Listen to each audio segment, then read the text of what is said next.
I want you to relax and close your eyes and breathe in the calmness that is now surrounding you.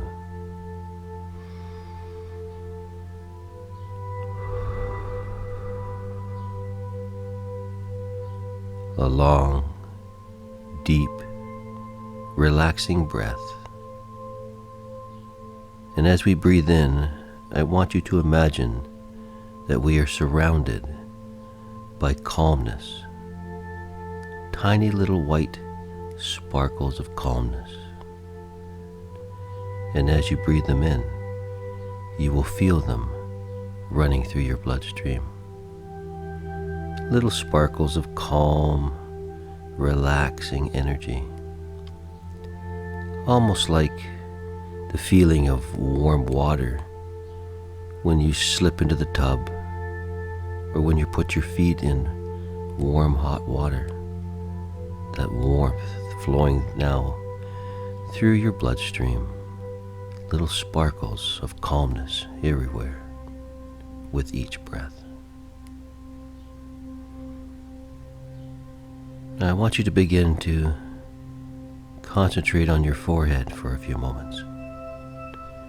And you will see that, like a band, kind of a tightness is forming. A tight, relaxing pressure that begins to flow down into the nasal passage area, into around the teeth.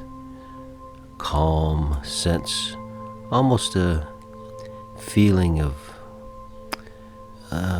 just relaxation flowing everywhere. And this relaxed, calm feeling begins to flow into the neck and down towards the shoulders now. Calm, relaxed, almost a numb feeling now, flowing through the blood with the calmness and relaxation. And this feeling begins to move through the shoulders, into the upper arms, and into the elbows. And it flows into the forearms and into the wrists, and calmly into each finger, each one separate now, feeling numb, calm, more relaxed than they have ever felt before. And this feeling begins to float into the torso, into the chest, the lungs, all the organs now, the heart. Calm, safe, relaxed feeling, like being wrapped in a warm blanket of calmness and freedom. Freedom, something we often forget to give ourselves. We give ourselves freedom to simply relax calmly and safely. And we begin to feel a stillness forming. Stillness that we rarely feel. Always on a journey, but not now. Just a few moments of stillness, calmness, and peace. And feel this heavy feeling now flow into the hips and into the thighs and into the knees now and into the calves.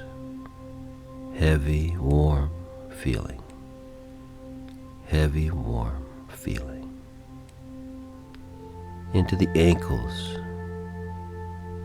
and into the toes, each one relaxed and separate now,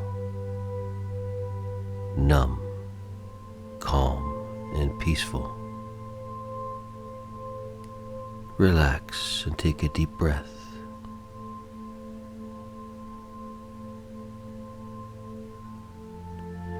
In a few moments, I'm going to ask you to imagine a blackboard.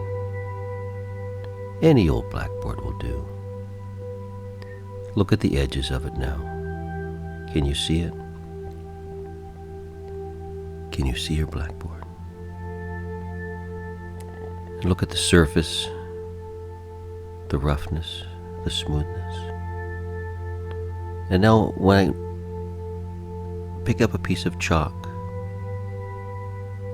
and in a few moments I'm going to ask you to write some numbers on this blackboard. And as you erase each number, you will relax more and more with each number that is erased. Twice as much each time. So now see your blackboard and pick up a piece of chalk and write the number 10 and erase and relax. And 9 and erase and relax further. Twice as much as before. Twice as much now. And the number 8 and erase. See the 7 and erase. The 6 and erase. The 5 and erase. Each time deeper, twice as deep now.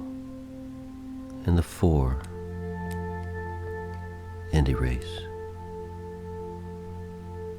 See the 3 and erase.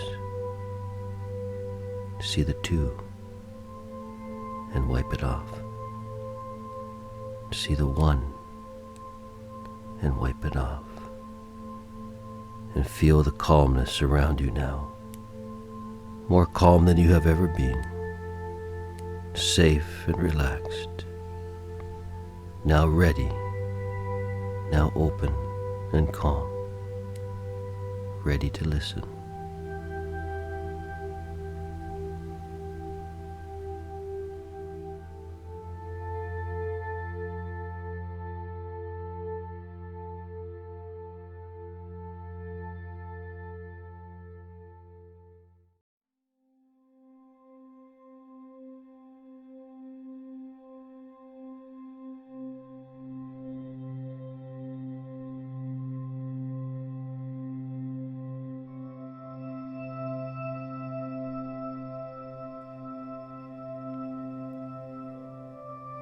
It is just at a time like this, when we are quiet, when we are calm and peaceful, that it is good to look at the knots that form in our thinking, our consciousness. Conscious love, for all we do begins with loving something, and we are conscious, so we are conscious love. But before that, I want you to look up into your mind's eye, up towards the brow, and imagine your consciousness as a long, supple, golden cord of light. Imagine it now in your mind's eye and see how soft and beautiful you are. See the sensitivity and the original flexibility that was yours from the very beginning. From the very beginning it was yours. Impossible to remove.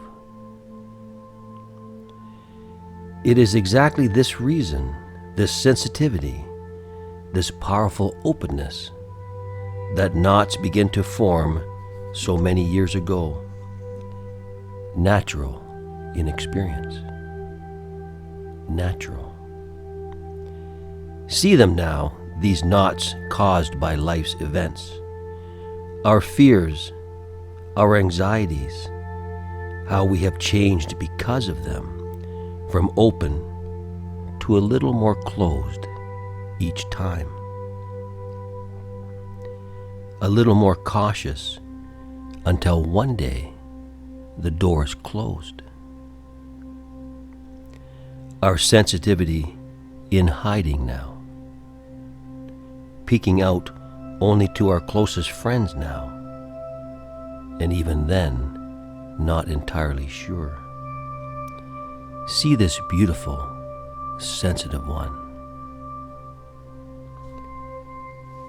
Now see the knots, some loose and not yet formed, some tight from time and repeated experience, some so tight, our energy is restricted and weak, so simple to solve, so simple really. Now imagine in your mind's eye gently working with just such a knot. See it loosen just a little today, just a little each time, gently, for we are sensitive and cautious. See our actions of patience and love, for we cannot repair using the same methods that caused us damage in the first place. No control, no anger, no force, no, not too harsh, not too quick. For when we force our energy to move at our speed, it is a form of control. For this reason, it is wise to walk at the speed of the one we are walking with. His speed, her speed, together in cooperation. For all love begins as an act of cooperation first. Love begins as cooperation. And now imagine the knot releasing and our consciousness returning to the state before the knot formed. Our original self when love was not restricted.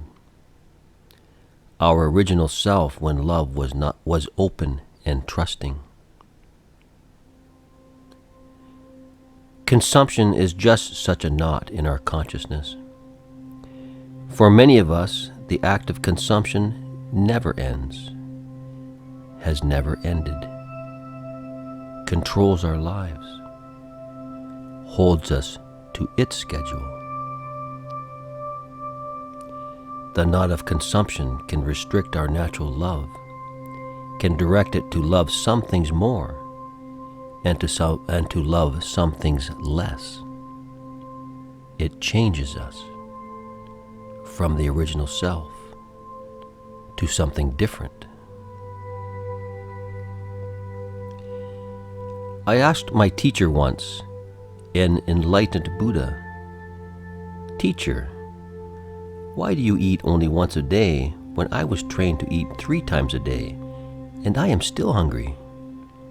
He laughed and sat me down next to him. "Excellent question, my son. Excellent question. Let me tell you something special. Let me tell you something very special. Consumption is for survival, but to grow your life, you must set down the hunting mind and become a gardener and caretaker of all you come into contact with in your life. To do this, we must set the consumptive or hunting mind aside early each day. A Buddha's secret, I am telling you. You see, consumption is a journey, and like all journeys, consumption changes the way we look at things. For when we journey, we concentrate on the destination and ignore most of what passes by as something not as important at the moment. Important, but not in the state of consumption. We are forgetting something here. We are forgetting something. We love some things, and other things now seem in our way. This is the consumptive mind, creating a level of perception, a lower understanding, locking us into a lower vibration. For this reason, I eat once a day in the morning and then recline into a meditative pose and say, "Now I am done with the journey of consumption for the day, Now I am done with directed love, and for that reason I am transformed into expansive love. For it is expansive love that is restricted by the knot of consumption to become directed love. Untie the knot. Untie the knot and return to the place before the knot existed. A Buddha's love, the original self, the one standing still, no longer on a journey, for a journey changes how we see things. Perfectly still. Feel it for a moment. Perfectly still, surrounded by our expansive love, for our journey of consumption has ended. I nodded and asked, "But what of the gardener, sir? What does this mean to be a gardener?" "Simple, really," he said. "So simple. Consumption is only good for survival of the body, and that is where it must stop. To grow your life, you must be a gardener and must water all you see with unrestricted love, openness, and trust, and watch it grow freely. But this cannot take place until consumption has ended, until the journey has ended and stillness has arrived. Consumption is good for survival, but to grow your life in a healthy way, you must become a gardener of all you see, a lover, a helper, a teacher. And in this way your life will grow from repeated acts of love and not from repeated acts of consumption."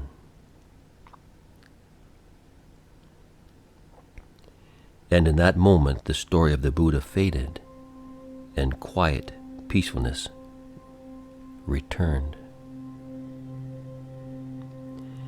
In a few moments we will begin the countdown to awaken using your blackboard again. Take a deep breath and relax, and feel the love surrounding you. Little flecks of living light all around you flowing into your lungs, into your veins, and into every cell of your body. Healing love, instructive love, the helper and teacher. Now imagine your blackboard and write the number 5 and wipe it off and feel the energy flow back into you.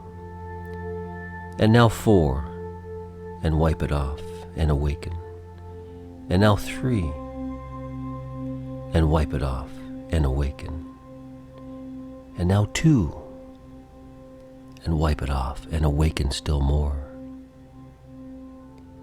And finally 1, and now fully awake and ready for a new day.